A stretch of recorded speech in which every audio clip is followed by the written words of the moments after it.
Poche volte ho sentito un'interpretazione così, perché l'unico che l'ha potuta fare è stato proprio lui.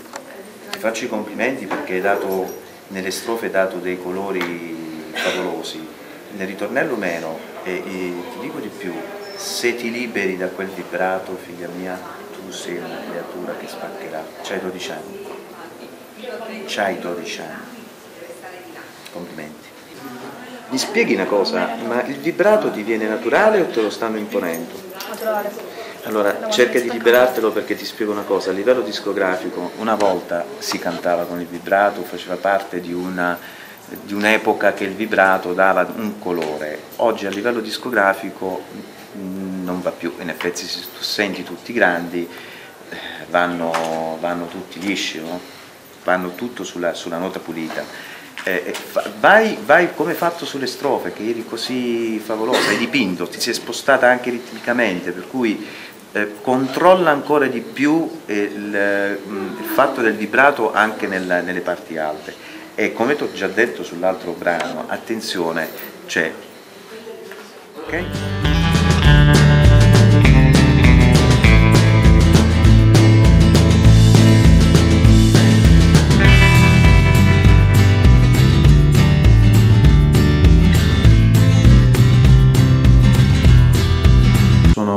Taddeo Matteo, sono un produttore discografico, un editore dal 99, sono qui già da un anno in questo bell'ambiente che è il Village, l'Accademia.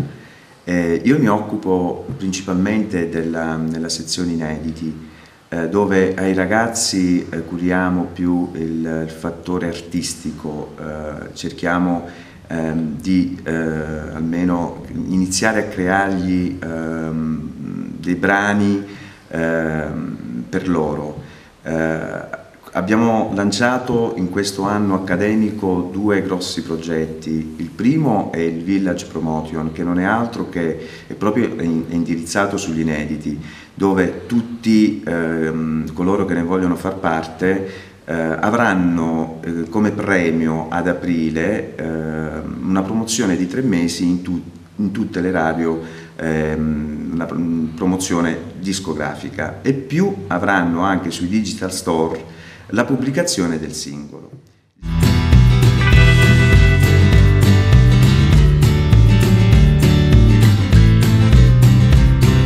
Il brano discografico è sempre uguale nelle strofe e nel ritornello, però se fate un live, un consiglio che vi do, fatelo crescere in forcella, cioè caricate pian piano la forza vocale sino a quando poi fate uscire alla fine tutto quello che deve uscire a livello vocale. Ma se lo fate dall'inizio alla fine live non ve lo consiglio, ci fate crescere il brano pian piano.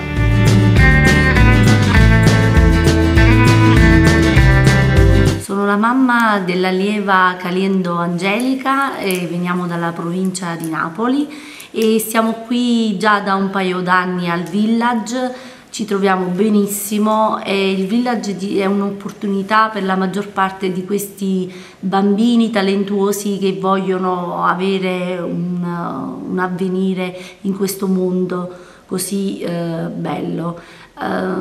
C'è molta solidarietà tra di loro, c'è una grande unione tra i ragazzi, tra i professori e si è creato proprio un clima di famiglia ed è un'esperienza molto bella da ripetere.